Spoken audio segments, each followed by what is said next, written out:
So, friends, our first speaker for this morning is from a wonderful organization called CAMERA. You might not know about CAMERA, but let me explain what it is. If you've ever been watching television and you see a news report about Israel, and it's a balanced report because they take an anti-Israel Palestinian and they balance it with an anti-Israel Jew, then you feel like you want to take your chair and throw it through the television. And instead of doing that, I would recommend that you go to camera.org. It is a phenomenal organization, and there you will see responses to this kind of media bias. One of my favorite sections is the corrections section, where they succeed in getting the New York Times, the Los Angeles Times, the Boston Globe, whatever. They get them all to make corrections. Of course, the mistake is on page 1 above the fold. The correction is on page 17 next to the want ads. But nevertheless, they at least have somebody watching. They know that somebody is watching. You can imagine how much worse it would be if nobody was watching. CAMERA watches for us, and they've been doing wonderful work on campus as well. So if you think about that television set these days, a television set is about $1,000. The membership in CAMERA is like $50. I just saved you $950. You owe me. And we'll continue now with Samantha Mandales, who is the campus editor-in-chief and senior campus coordinator for CAMERA.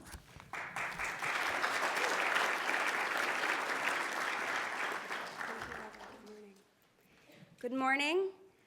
I'm going to start by showing a short film clip.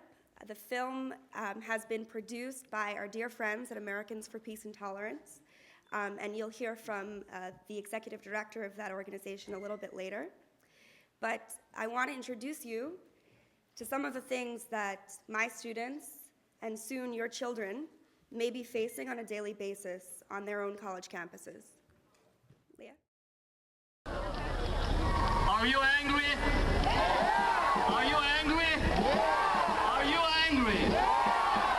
Well, we've been watching Intifada in Palestine, and the question is that what are we doing? How come we don't have an Intifada in this country? They're going to say it's the Palestinian being too radical. We haven't seen radicalism yet.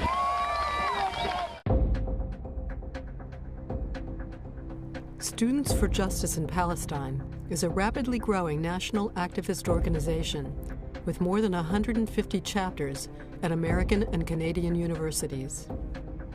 SJP was formed as a secular organization with a goal to attract radical leftist activists, including anti-Zionist Jews, to the Palestinian cause.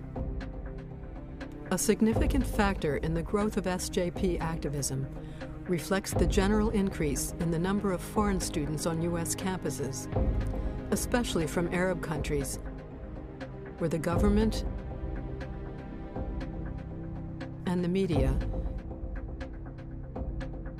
and some clergy systematically promote antisemitism.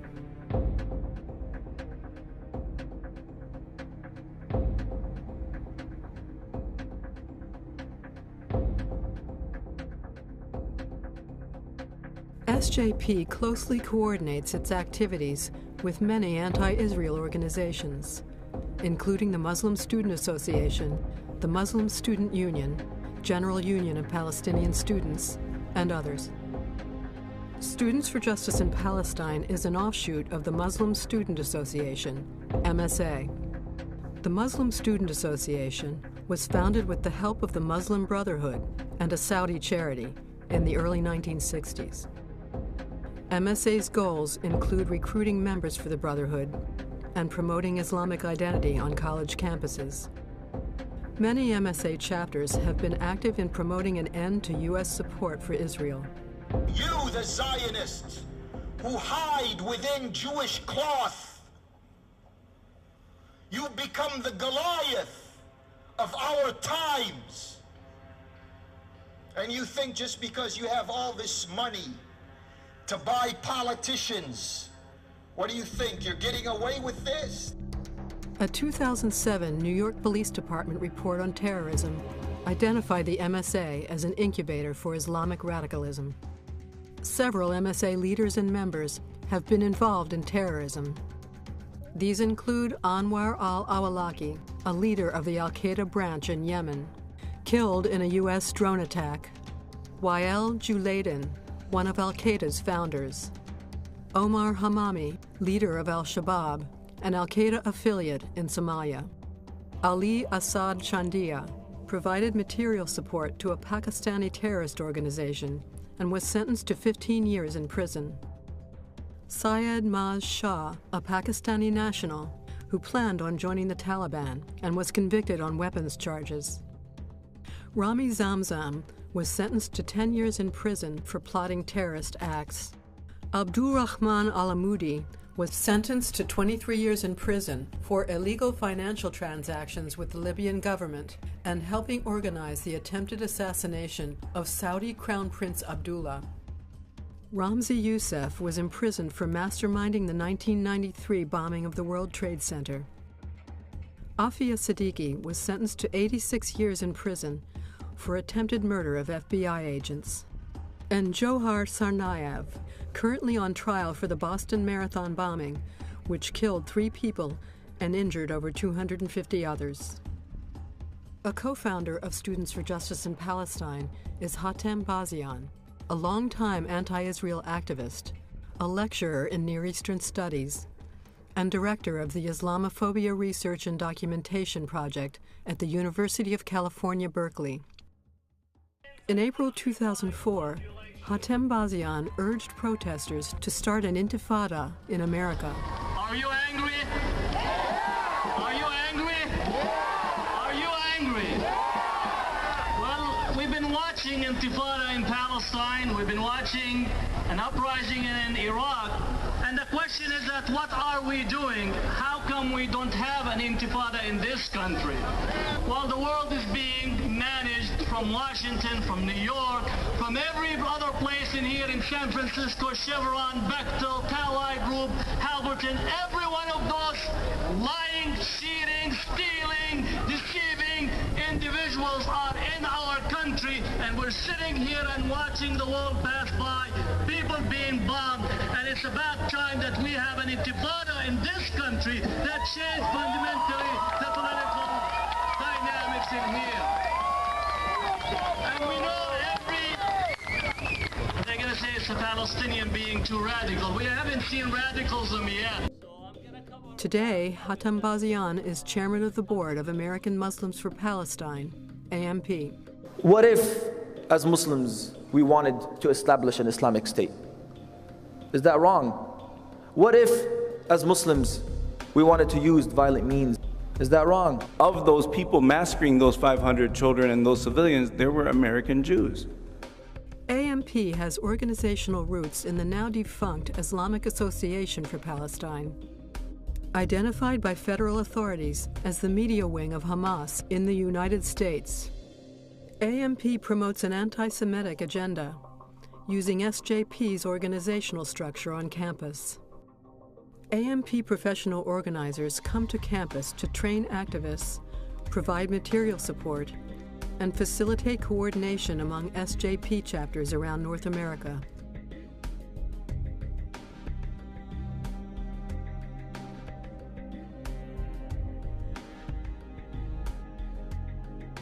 SJP promotes events that demonize Israel and its supporters under the guise of social justice and human rights. These include Israel Apartheid Week, Palestinian Awareness Week, and BDS campaigns. Allahu Akbar! Allahu Akbar! Allahu Akbar! With Students for Justice in Palestine, the focus is not on celebrating Palestinian culture. It's about bashing not only the state of Israel, but the people of Israel, the Jewish people. In August 2014, a pro-Israel student at Temple University in Philadelphia was punched in the face by a member of Students for Justice in Palestine. Another Temple University student noted on her Facebook page, "I'm tired of having to walk through anti-Semitic rallies occurring in the middle of campus." I am tired of seeing the nail marks on my door, from where the mezuzah was forcibly ripped from the wall. I am tired of anti-Semitism being a completely normal occurrence, and people standing idly by, because as long as they are only going after Jews, nobody cares. Some days in class, I would not wear my Jewish star necklace because it was easier to not be identified as a Jewish student. Being identified as a Jewish student in class would sometimes cause problems. People would be more confrontational. I think this entire campaign and the entire sit-in that's going on in the SAC is totally unsafe for Jewish students. They're not comfortable walking through that part of our campus, which is really disheartening. Their whole way of being on campus is creating a hostile environment for Jewish students, an environment where Jewish students are afraid to speak up, and that's not what a college experience is supposed to be about.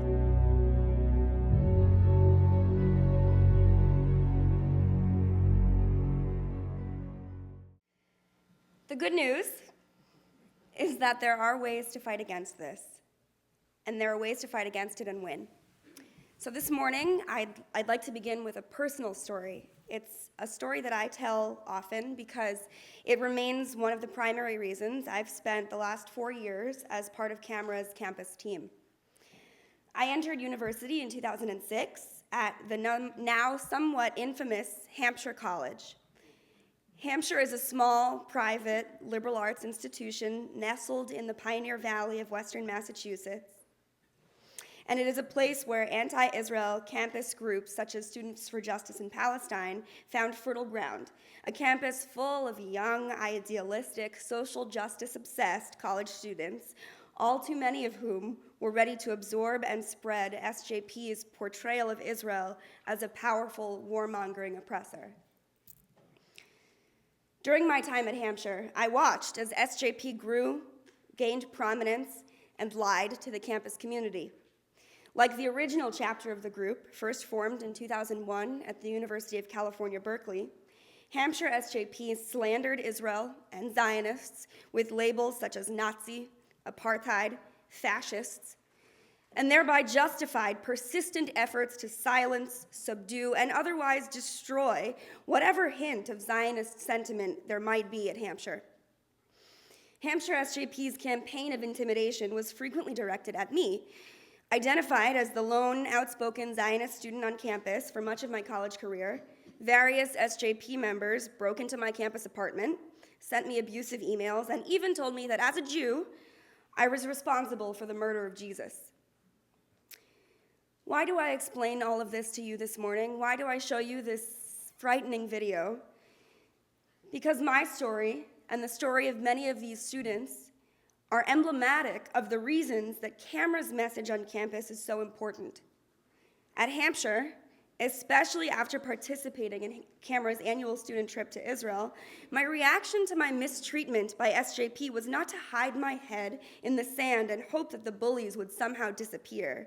Instead, I spoke out on campus about what was happening. I helped to plan a pro-Israel rally. I met with school administrators. I brought an IDF soldier with whose company we are blessed this morning to speak on campus.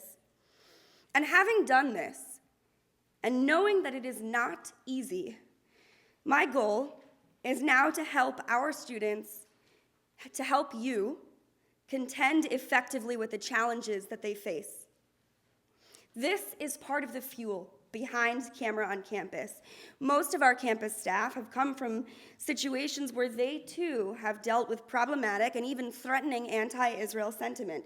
Thus, we all know from experience that standing up and standing tall is the right way to handle anti-Israel hatred on campus.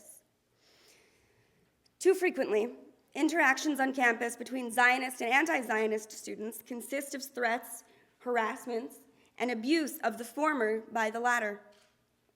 On many occasions, SJP has employed slander, physical intimidation, and even violence against students who proudly identify as pro-Israel or Zionist. Zionist students must sometimes contend with attacks of their freedom of speech. At accurate, factual lectures on campus, hosted by camera students who are truly searching for a nuanced understanding of a complex reality. SJP students shout, espouse hostile street theater, and threaten their co-students. They issue coordinated interruptions.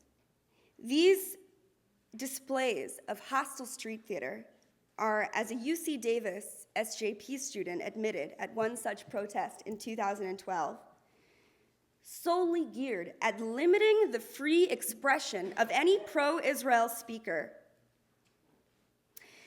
rather than fostering dialogue and learning. This year, our fellow at Temple University in Philadelphia was punched in the face by an SJP-affiliated student. And at Cornell University, a peaceful pro-Israel counter-demonstration to SJP's public calls to boycott Israel was met with verbal abuse and threats of violence. As our camera fellow at Cornell, Reut Ber, who a few weeks prior to this incident was stalked on campus by SJP students, wrote in an article exposing SJP's tactics. The day immediately following the synagogue massacres of 4 rabbis and a policeman in Har Nof, Students for Justice in Palestine held a sympathy demonstration for Palestinians who have to be checked at the subsequently increased security checkpoints in eastern Jerusalem. Instead of condemning the murders of innocent civilians, SJP brought in an activist from outside the Cornell community to increase tensions and called for the boycott, divestment, and sanctioning of Israel, specifically the severance of Cornell's ties with the Technion, an Israeli university. In the face of these challenges, the Camera on Campus department works to mobilize young people just like you.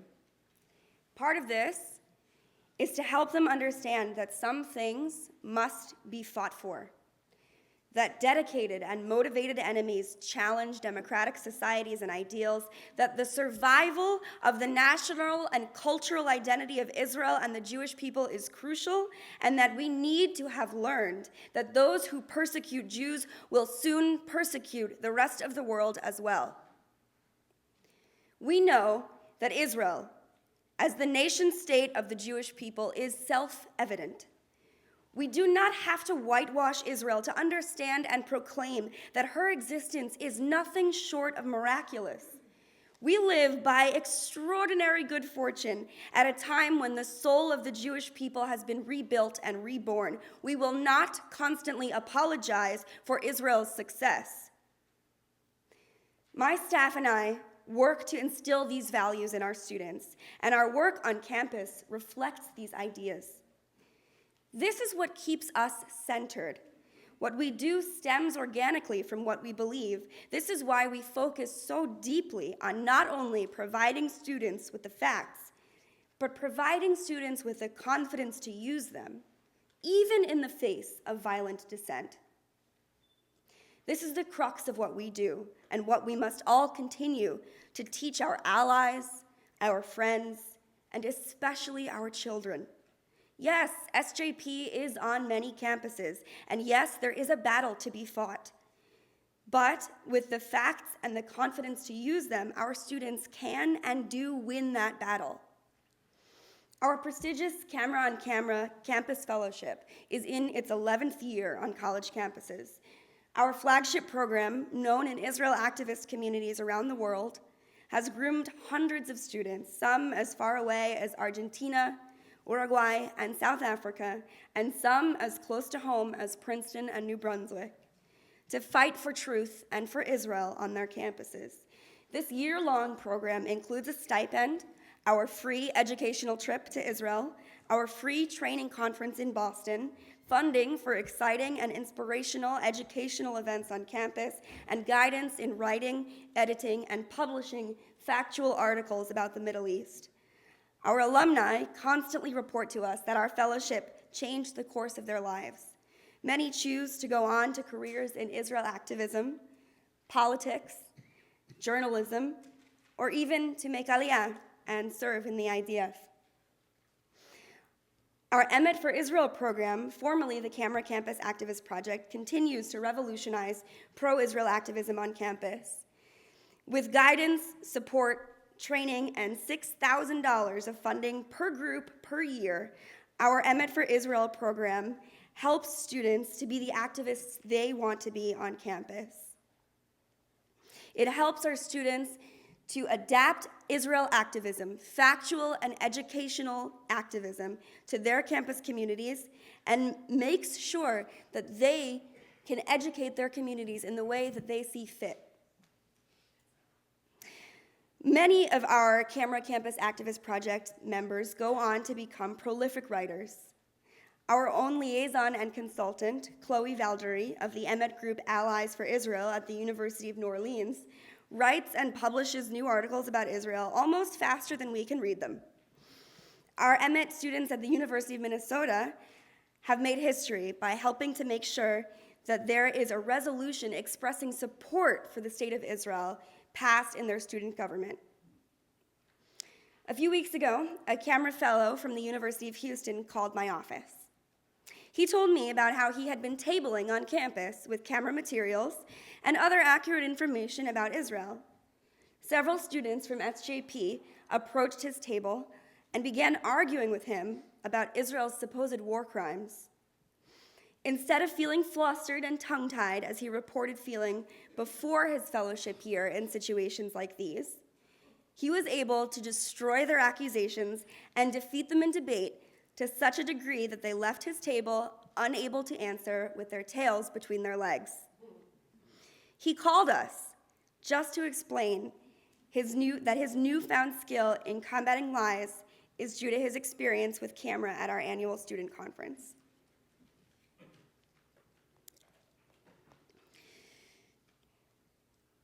Every year, in the closing ceremony of our annual conference, we remind our students that they may encounter daunting challenges.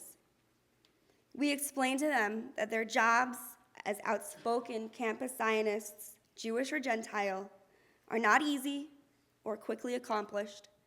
Regardless, we say, you must each find the strength to continue, because what you do is vital to Israel and the Jewish people, and you can succeed. When they feel dispirited, we remind them of the words of our father, Rabbi Tarfon, in the Pirkei Avot. He wrote, "It is not incumbent upon you to complete the work, but neither are you free to desist from it." With Rabbi Tarfon's words in mind, may we each continue to do our part for the preservation of freedom and the Jewish people, and may we help our students to only go from strength to strength. Thank you.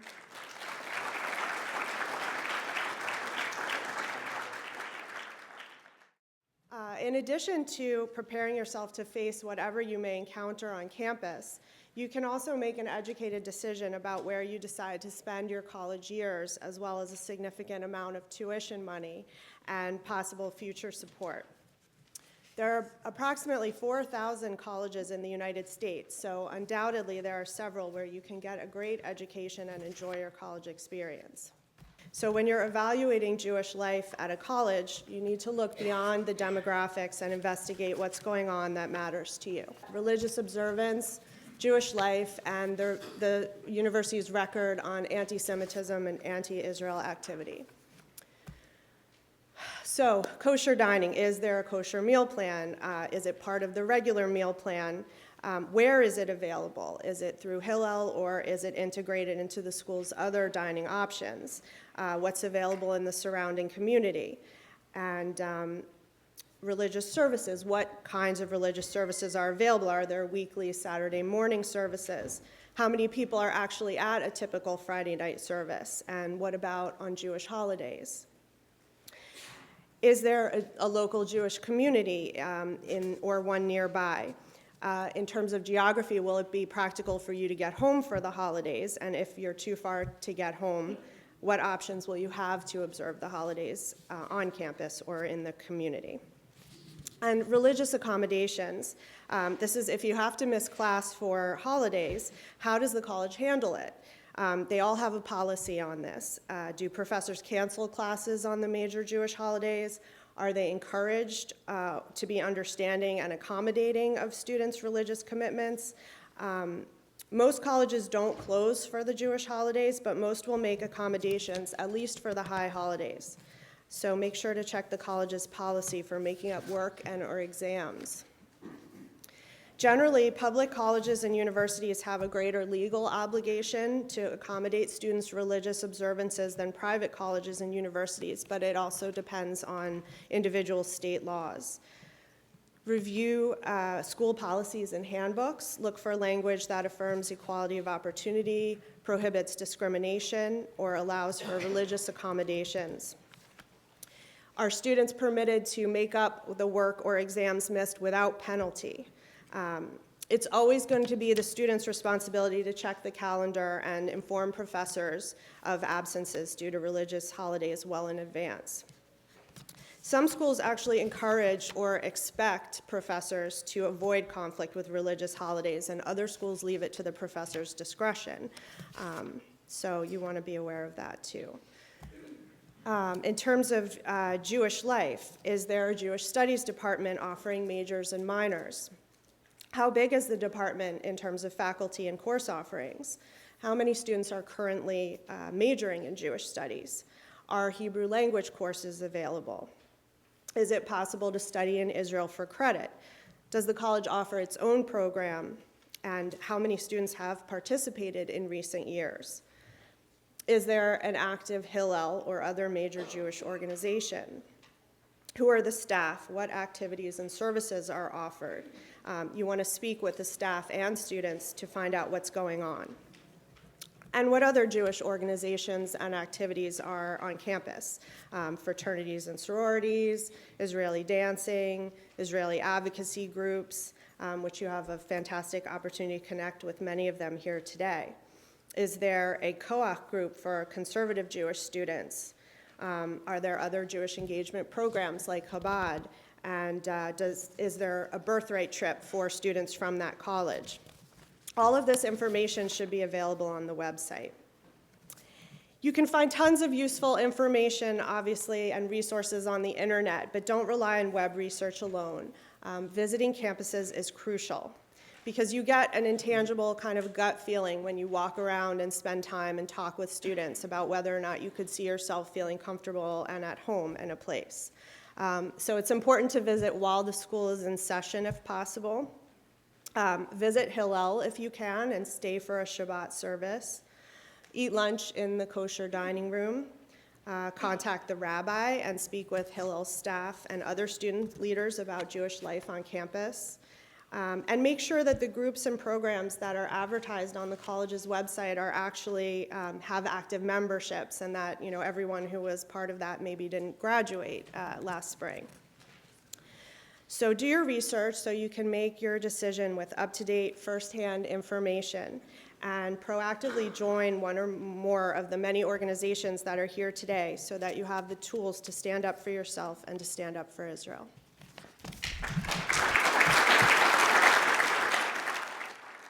It's my pleasure and great honor to introduce my dear friend Danny Ayalon, the former ambassador to the United States from Israel, the former Deputy Minister of Foreign Affairs, and a former member of the Knesset. In the past decade, Danny Ayalon has been one of Israel's prominent diplomatic leaders, spearheading its public relations with the United States, economic integration with the European Union, and negotiations regarding the Iran nuclear program. Today, Mr. Ayalon is the president of a private consulting firm for governments and international corporations. An active and early participant in the new media, Ambassador Ayalon was named the most influential diplomat in social media by Foreign Policy magazine in 2001. He is currently in the United States, to our great fortune, as the visiting professor at Yeshiva University, teaching courses about Israeli statecraft. I would like to thank Ambassador Danny Ayalon for agreeing to give the keynote speech of this program, the delegitimization of Israel on our campuses. As you will see, Daniel Ayalon is a brilliant, creative spokesperson on behalf of Israel and of the Jewish people. There is no better person to lead our efforts to stop the anti-Israel movement on college campuses dead in its tracks than Ambassador Ayalon. We've had here a full program, which is great. I want to make just 2 or 3 simple points. The first point is that Israel wants peace. The second point is that unfortunately the Palestinians, who represent a radical and Islamic Arab world, does not want peace, and more than they want to build their own country, they want to destroy ours. And the third point is the challenge is, what you and I understand, the challenge is to bring this story to the public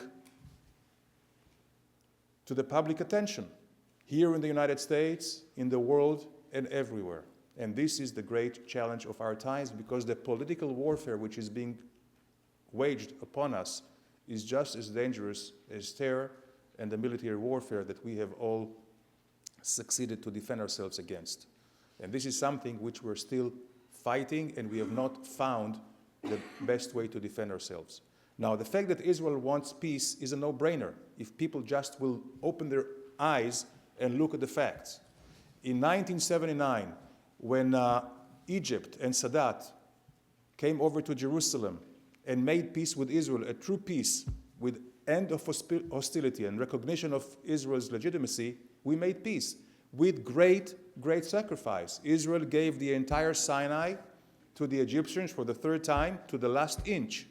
Does that mean we are occupiers, we are expansionists, we are warmongers? No. When we see a partner which is trustworthy and wants peace, we make the necessary and painful compromises. The same thing repeated itself in 1994 with King Hussein. And also with the same attitude, the Israelis went to the Palestinians with the Oslo Agreement. And throughout the Oslo Agreement until now, there were many, many offers, very generous offers to the Palestinians. Ehud Barak in 2000, Ehud Olbert in 2008, that went towards the Palestinians not 50% to find a common ground and compromise. They went 98 and 100% their side, to no avail. And this is not a way to make peace. If you analyze in an objective way the Israeli position and the evolution of it versus the Palestinians, you see from 1993 until now, Israel has moved over all the way to recognize a Palestinian state, which has never actually been existing in history. And that would be a twist, an irony of history, that the Jews are the ones who create a new Muslim country or state in the Middle East whenever they're ready for it. And you look how Israel's position have been changing, accommodating more and more towards the Palestinians. Now, if you juxtapose that against the Palestinian position and tactic of negotiations, and you look at their starting point in 1993, and you look at their position now, you wouldn't find any difference. They did not budge an inch. And this is the truth, the sad truth of the story. And this is what Israel detractors either refuse to understand or very willfully changing the situation against Israel. And this is what we're fighting against. Now, there are 3 litmus tests for the Palestinians to understand whether they want peace or not. I mean, I think we have proven that Israel wants peace. By the way, peace for Israel, and here in a Jewish crowd, I don't have to explain that for us as Jews, peace is not just a strategic choice. It's a moral obligation. And we have proven, as we said, how much we are willing to live in peace and how much we are willing to give for peace. The Palestinians, some say they want peace. I'm not talking about Hamas. Hamas, which represents today 50% or more of the Palestinians' public, say out in the open that they want to destroy us. They want to destroy the Jewish people who are sons of pigs and sons of monkeys. Don't take it from me. They say it in all their charters and in their websites. Okay, but then there is Abu Mazen and the Palestinian Authority who say, well, the Hamas is not representing us. We will take care of them. We saw how they took care of them in Gaza in 2007. Although Hamas was outnumbered by the PLO and Abu Mazen forces 10-1, in 6 hours they took over Gaza. Without Israel's presence in the West Bank today, Judea and Samaria, Abbas would not have a seat. He would be thrown out and Hamas would take over, bringing Iran right into our borders. But let's say that there is no Hamas, only the Palestinian Authority. And the Palestinian Authority, Mr. Abu Mazen says he is for peace, and he recognized Israel, and he is for two states solution. By the way, he will not say 2 states for 2 peoples. The title of the Roadmap to Peace, 2003, which we started the whole dialogue to end the conflict, was titled, and I was privileged to be one of those who worked on that when I was in Washington.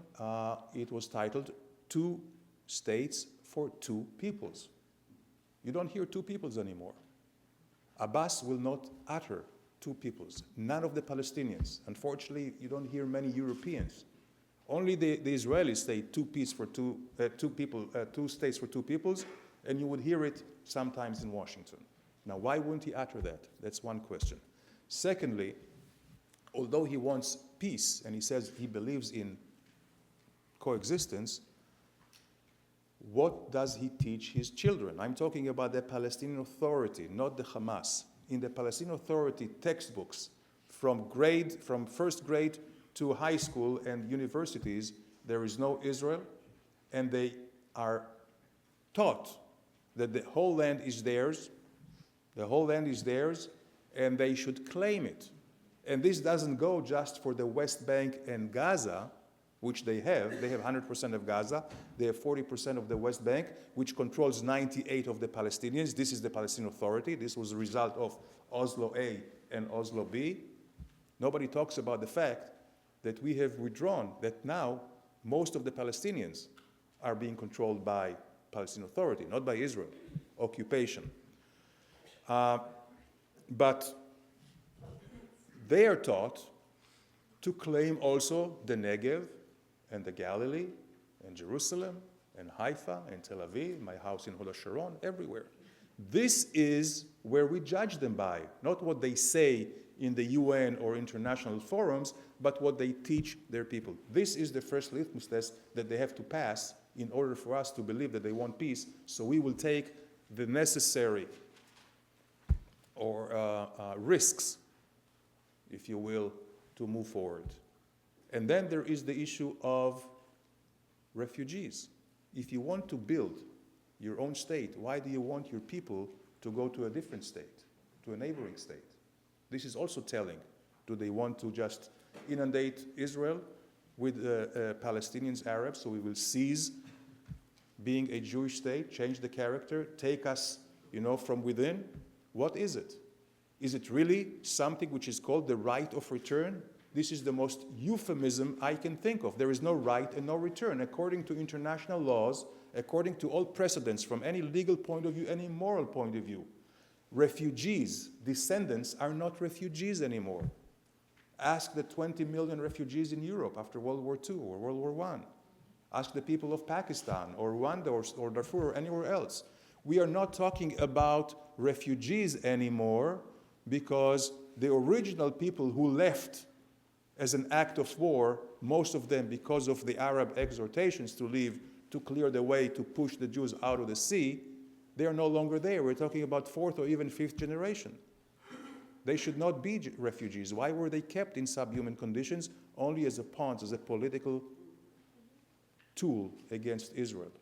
And these refugee camps are not only existing in Arab countries like Lebanon or Syria, but also in the Palestinian Authority. The Palestinian Authority, which was established as a result of the Oslo agreements, 93, 94, 95, Oslo A and Oslo B, they still keep their own people in refugee camps. After they have received billions of dollars to actually rehabilitate them. The Palestinians, since 93 until now, received per capita more than the Europeans under the Marshall Plan in World War II. Where is all the money? Either in Switzerland or went for explosives and for weapons.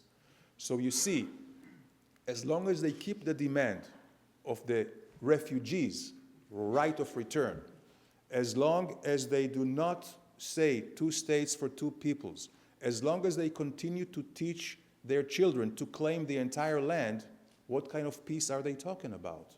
And then there is another issue, which is a Jewish state.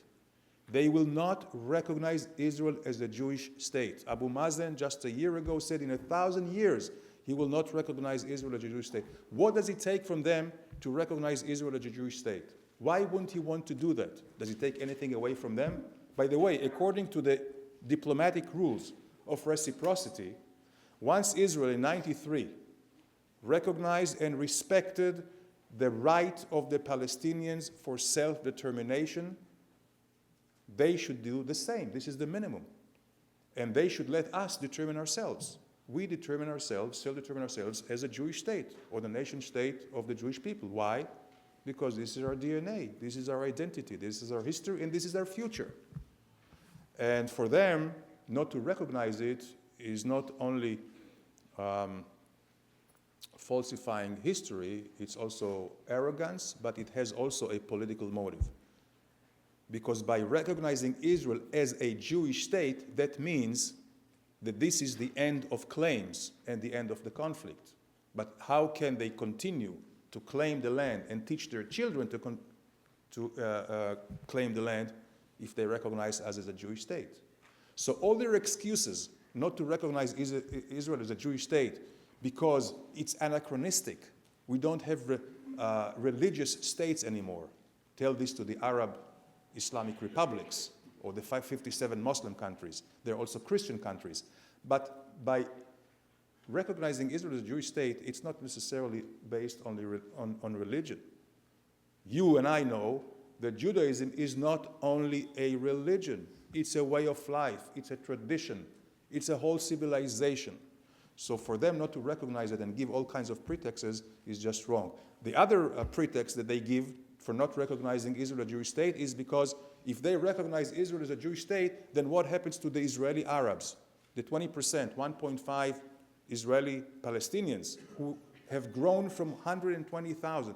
Those Palestinians or Arabs that did not move out of the country as the result of the war and stayed, prospered. And today they're 1.5 million, full rights, equal opportunities in Israel. And they are not missing a thing by living as non-Jews in a Jewish state. The fact that we are a Jewish state doesn't mean that non-Jews do not have all the rights and all the opportunities. We as Jews should be the first ones to understand it. For 2,000 years, we were spread in 135 different countries. We lived under Muslim rule, we lived under Christian rule, and it didn't bother us. There was no dissonance between being a Jew in Poland or in Germany or in Russia or in England and being loyal and true to our faith and being loyal to the throne. There shouldn't be any dissonance.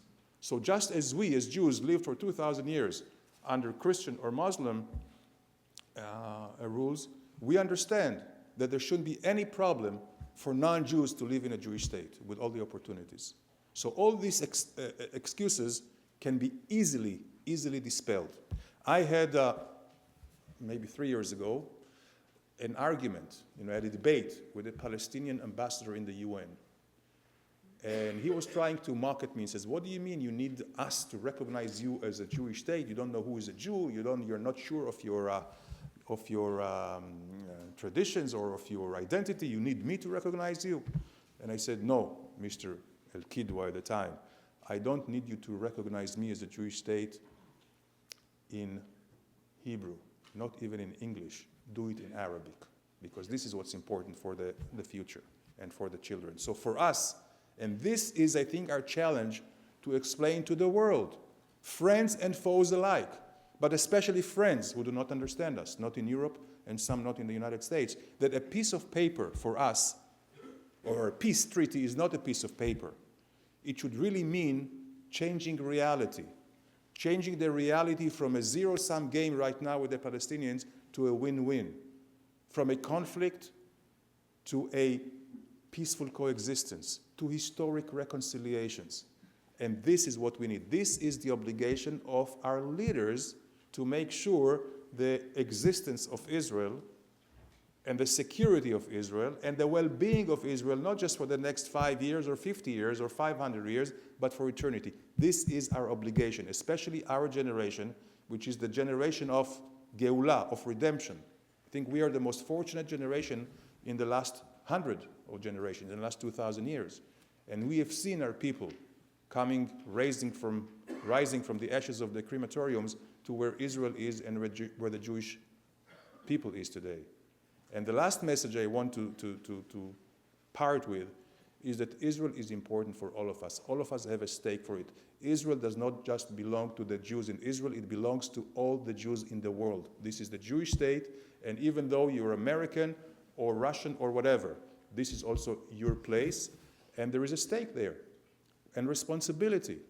Different type of responsibilities. The Jews in Israel, our responsibility is to defend the country, of course, to develop it economically, to make the political decisions. But Jews around the world, I think their chief responsibility right now is advocacy and political support. This is what we need, the political support. We have won the military wars. We shouldn't be complacent, and we should keep on our toes and keep the military edge and strategic edge. But right now, the military is something that we can contend with. Economy, certainly we can contend with. It's the political war where we are behind. It's an uphill, but we can do it. We can do it if we start working on that. And we have to understand that it's not unique to the Jewish people to be attacked. We see today and throughout history that people that could not defend themselves by themselves were killed, were ruined. Armenians in 1915, Darfur people, Rwanda people, the Syrians today, the Bosnians back in the 90s. The world, the international community is hypocritical, cynical at best, very, very late in reaction, and if they do, it's too late, it's too little, we know it, certainly after we lost 6 million of our people 70 years ago. So this is why the most important thing for us today, as Jews all over, is to make sure that Israel can continue to defend itself by itself. By the way, this defense doesn't include only the people who live in Israel, but all over. You know when was the last pogrom against Jews in a collective manner? 1946, 1 year after the Holocaust, they still dared in Kielce, Poland, to pogrom against the Jews. This was the last pogrom. From 1948, when Israel was re-established, there were no pogroms. There were a lot of anti-Semitic events, but not in a manner of a pogrom, because they know Jewish blood is not cheap anymore, and we will take care of it. When the 11 Israeli athletes in Munich were murdered by Palestinian Muslim Black September, none of the perpetrators is alive today. This is what Israel should mean to all of us, not just the great past we have, but also the great future. And to make sure that we have to keep this ability to defend ourselves, I want to finish with a story. It's a true story, and there is a lesson in it. I'm sure some of you remember Henry Kissinger, who was a legendary Secretary of State. He tried to make peace between Israel and Egypt and Syria after '73 war. So he came to the region and he stayed there for a long time, just shuttling between Damascus, Jerusalem, and Cairo, trying to disengage the forces, make peace. Of course, it was very difficult, and he was very busy. Now, his staffers made sure he would be very busy because I was told then when he had some downtime, he would drive them crazy. So they made sure that he had no blocks of free time. One day they wake up in Jerusalem in the King David, this is where they stayed. They look in the morning staff meeting at the schedule of the day, they see he has 2 hours downtime, nothing to do. They said, oy vey, we have to find something fast to do. They convinced him to go take a tour at the biblical zoo. There is a biblical zoo in Jerusalem, great zoo. So they take him to the zoo, he goes over, the director of the zoo welcomes him, and after the 2 hours, they finish the tour at the lion's cage. They see there a huge, ferocious-looking lion playing very nicely with a little lamb. Kissinger couldn't believe his eyes. He said, wow, how did you do it? This is Isaiah prophecy. How do you do it? Because I need to make peace. Here in Vietnam, the director of the zoo says, no problem. It's very easy. We just bring a fresh new lamb every day.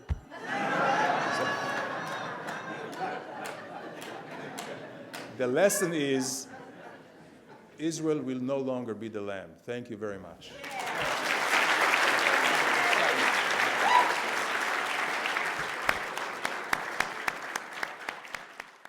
Whoever would have thought that in 2015, Jews in Newark, New Jersey, would have to come to a synagogue on a Sunday morning and to figure out which college campus they might send their kid to where he wouldn't get beaten up? Whoever thought that Jews would feel suddenly that all of Jewry was in the world's crosshairs again? Who would have thought ever that we would need a brave young girl like Samantha from Camera to come and tell us that we need moral courage to go to college? I have 10 minutes. I wish I had more. I want to talk to you about 3 things: how we got to where we are, why it is that we got to where, what we missed, and a little bit about the failure of the Jewish community to apprehend this and to have a strategy and to defeat it. So, it's not time yet, although I heard yesterday it might be time, that somebody in Israel is going to pay for this tunnel business. We have archaeologists, we have people who study the earth. How did we not know that there were tunnels? Well, in American Jewish life, there have been tunnels. And for the last 20 years, these ideological tunnels have been dug beneath us, beneath our feet, and have now undermined the very solid earth that we wish and we used to think that we walk on. And I'll just name some of them. The mainstream media is the worst, and that's why we formed Camera. The mainstream media is obsessed with Israel and portrays Israel as though it were among the cruelest of nations. That very narrative and that very framework has been taken up vigorously by the human rights establishment, which, if you look at Amnesty's yearly reports, have this much on Israel and this much on Sudan, right? There is a human rights complex. When I was freeing slaves in Sudan, the problem was not that people didn't care about black slaves, because we, after all, were a nation that freed black slaves, and we had the anti-apartheid movement, and we had the civil rights movement, but because it was not white people who were enslaving them. In fact, it was Arabs who were enslaving them, and that was a no-no. That was a no. So this whole human rights thing is a fraud. It has nothing to do with human rights. It has to do with white Western people who are nice people and decent people saying, not in my name. And whenever they see white people, or when they think they see people like themselves doing bad things, that motivates them to jump up and scream. Well, but when they see non-Western people doing bad things, when they see Syrians killing 200,000 Arabs, when they see Arabs in Sudan murdering 2.5 million Christians in southern Sudan, African Christians in South Sudan, and enslaving hundreds of thousands of them, that they don't want to talk about, because who are we to talk about other people, and I don't have the moral standing. Now, all of a sudden, the Jews became white people. The last time we were killed because we weren't white people, right? Now we're white people. So now you could say, not in my name, not in my name. And if one Palestinian gets hit on the head by an Israeli cop during a riot, that gets on the front page above the fold in the New York Times. I can't get my black slaves to be on page 6, right? It's not about human rights at all. You have to destroy these people who pretend to be human rights people and hector Israel. The next, the progressive churches. All of a sudden now you can go to churches where the Jews, the Israelis are crucifying Palestinians like they were Jesus. You can see that. And there are movements, well-funded movements, in Israel that started that. Sabil, it's called. The professoriate. This is, you know, the world has changed. We missed it. We used to have enemies that were Nazis, neo-Nazis, Christian anti-Semites. Now we have enemies. People don't hate Jews in the West because we killed baby Jesus anymore. There are some of those, but they're not the important people. And they don't hate us because we're racial vermin, like the Nazis said, right? They hate us because we have the apartheid state of Israel. And so anti-Israelism is the new arrow at our heart. And we missed that. And what does the new anti-Semitism consist of? It consists of a very unlikely, you would think, left-Muslim alliance. Whoever would have thought that people who love bikinis could link up with people who love burqas? Right? Whoever would have thought that people who hate freedom in every possible way would link up with people who say they like freedom? But it's true, and there's a longer explanation. Why is there a left-Muslim alliance? Because, well, on one foot, they both hate Judeo-Christian civilization, they both hate capitalism, they both hate economic freedom, and they both want to have a one-world government, a caliphate, or it used to be called the dictatorship of the proletariat. Now it's world citizenry, no borders, right? But it's the left Muslim alliance in Europe that is driving the Jews out of Europe. And it's the left Muslim alliance on our campuses that the professoriate is preaching. And it's the left that is the bridge into American society of the Islamists. Okay? We didn't know that. We didn't get that. And we're 20 years behind the time. We started camera when we first figured this out. Okay. I have to tell you, my wife, who thinks I do too many things about this, freeing slaves, campus, fighting radical Muslims, K-12, she tells me, is the biggest threat to Jewish life in America. The poison that's on the college campuses is now in the high school curriculums, under the guise of, under the label of, under the banner of global understanding, conflict resolution, peace studies, the same garbage that the professors will tell you on the campuses. You're going to be already prepped up when you go through the high schools. And this is even more dangerous because now it's not just your lawyer who's going to hate you because you have the apartheid state of Israel. It's your mailman and your maid who's going to hate you because you have the apartheid state of Israel. And there's not one Jewish organization nationally that has tasked with finding out what's going on in the high schools. Not one. Hadassah and us are partnering in starting something, but it's way behind. Nobody's funding that. It's the biggest problem I think that we have, except for the Islamic institutions. I come from Boston. Boston, according to President Obama in his summit 2 weeks ago, combating violent extremism. You know, even Thomas Friedman says that's a ridiculous phrase. You know, if you lost Thomas Friedman, President Obama. I come from Boston, and during that summit, they said to us, well, we have 3 models of cities where we're combating violent extremism, where police are now working with community.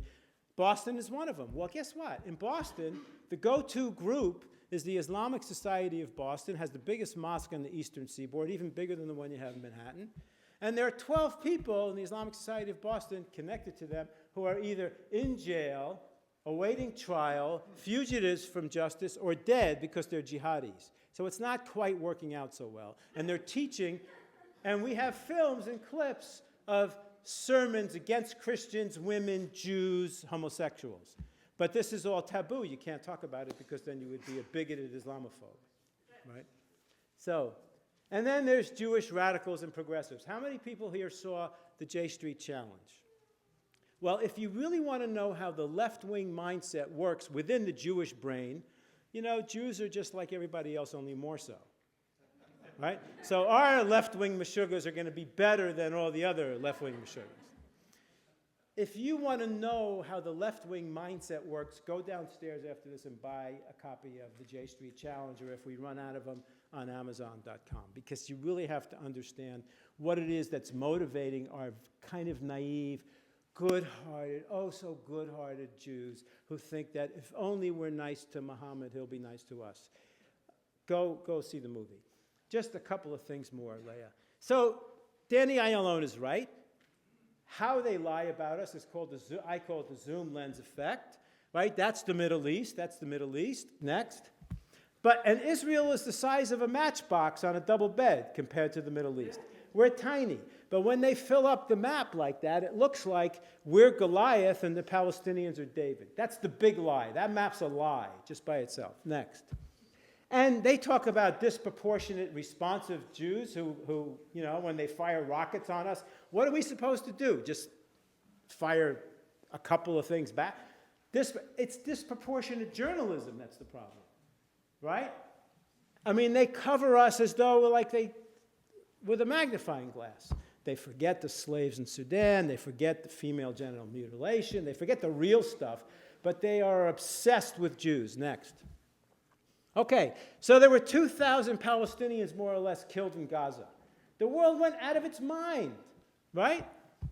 But relatively ignores. Now, if you were going around this city and you said, well, I'm really interested in landlords who gouge rents. I'm for rent control, I don't like landlords. And the only people you had on your list were the Jewish landlords. You would know this is not about rents, it's about Jews. Right? If you go around the world saying, I really care about human rights, but the people on the top of your list are not Sudan, and not Cuba, and not China, and not ISIS, and not Pakistan, and not Syria, but Israel, it's not about human rights. It's about Jews.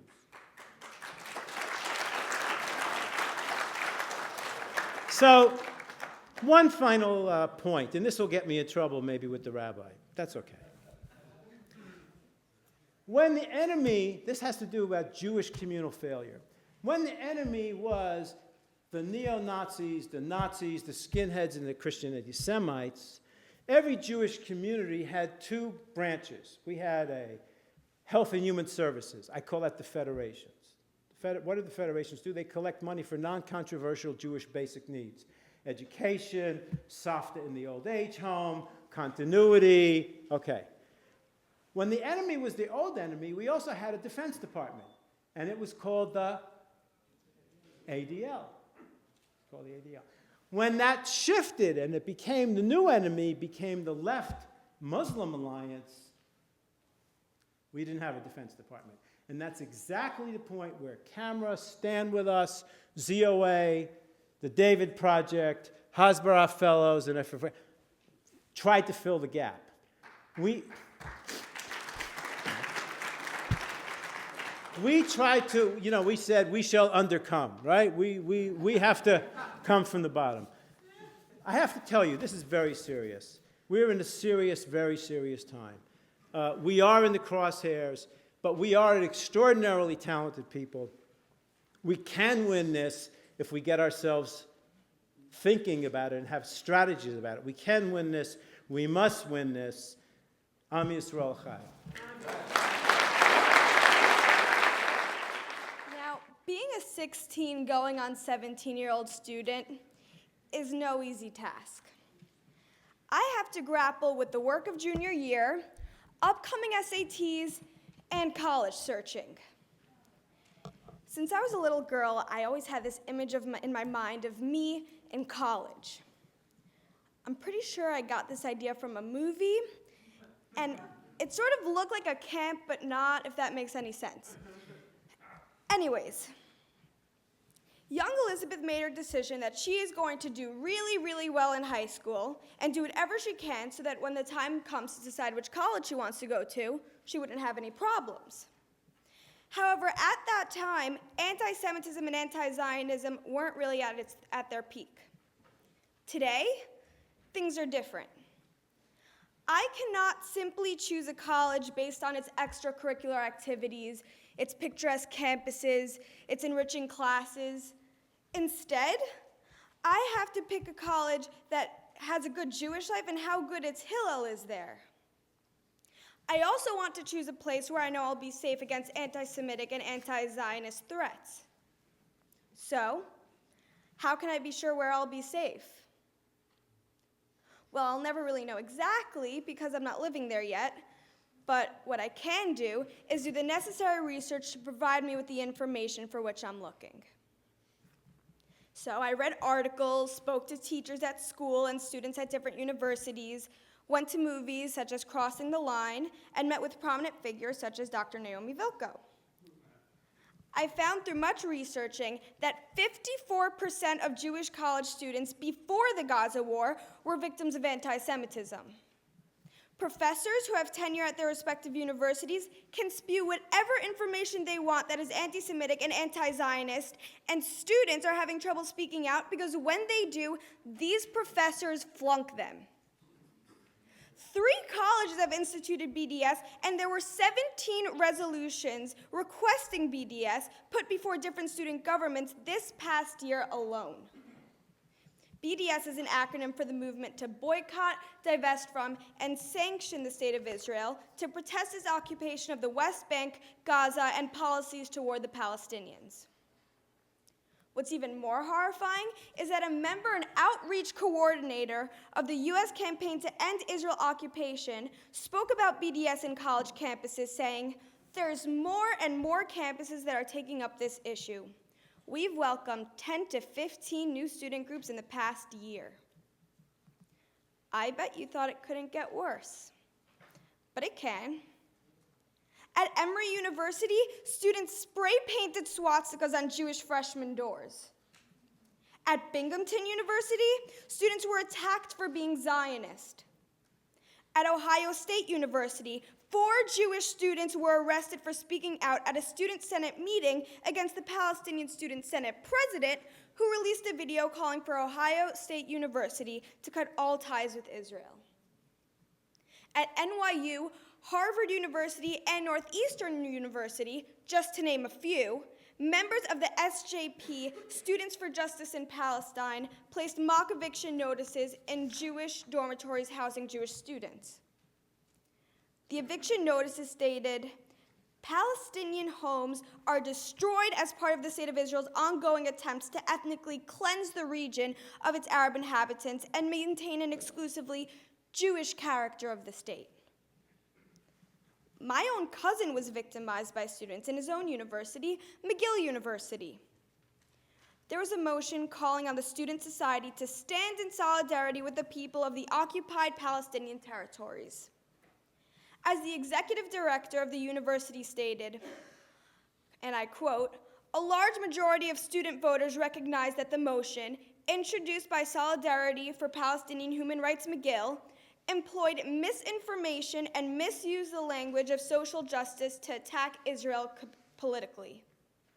The good news is that while the motion supporters argued that this was a social justice and human rights issue that many they had debated in the past, most students saw through this rhetoric and rejected the motion's narrow and anti-Israel agenda, end quote.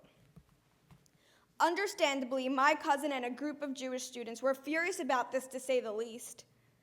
As a result, they spearheaded a movement to defeat the motion, and in the last moment, they succeeded. Although he succeeded at thwarting the motion, he still experienced a tremendous amount of anti-Semitic slurs to the point where he had to change dorms. I was even more shocked to find out that there are Jews who support BDS, like Dorothy Zellner, a Jewish civil rights veteran who's also a well-known pro-Palestinian BDS activist. She said in an interview, and I quote, "As a Jew, I feel a Jewish obligation to stand up for the oppressed. I view the Palestinians as being the oppressed," end quote. Some Jews even think the Israeli occupation of the State of Israel should end because, I quote, "Israel promotes apartheid, genocide, and murder." Apartheid? There's no apartheid in Israel. There's apartheid in Saudi Arabia. There's apartheid in Syria against black Africans, Kurds, Christians, Jews, women, and Palestinian Arabs. In Israel, though, there's no apartheid.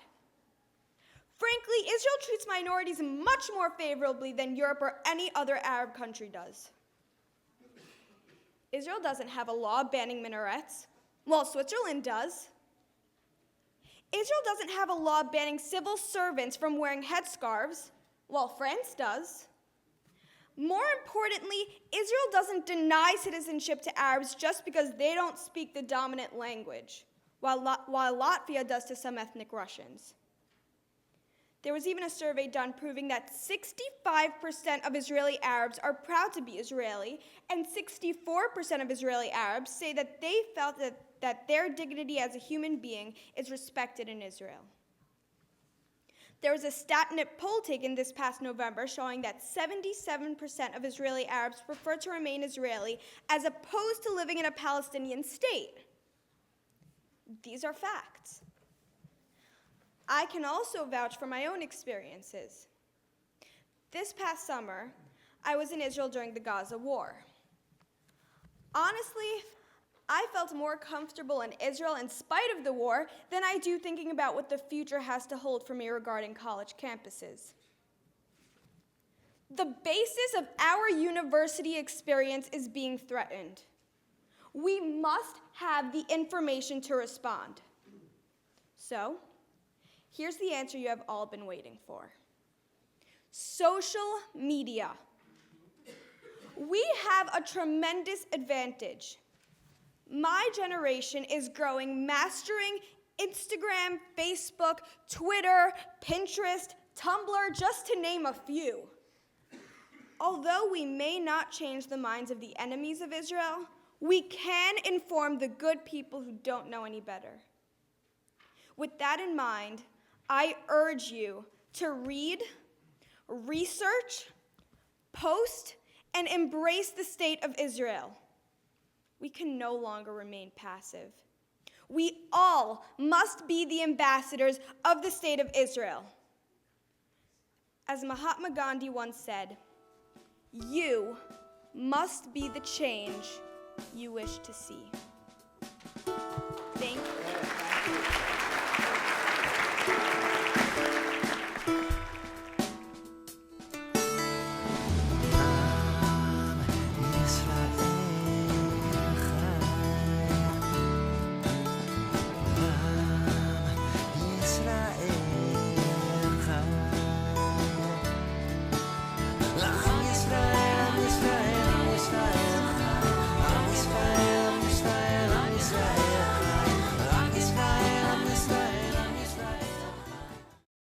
We would be pleased to send a complimentary DVD of this program to anyone who wishes to support JBS, the Jewish Broadcasting Service, with a tax-deductible gift of $36, double chai or more, to the nonprofit organization Jewish Education in Media. Simply visit the JBS homepage and click on the Donate button to make a donation by PayPal or your credit card. And please indicate the program for which you would like a DVD. Or you can send your tax-deductible check made out to Jim, Post Office Box 180, Riverdale Station, Bronx, New York 10471. And again, please remember to indicate which program you would like to receive with our compliments. And we thank you for your kind support.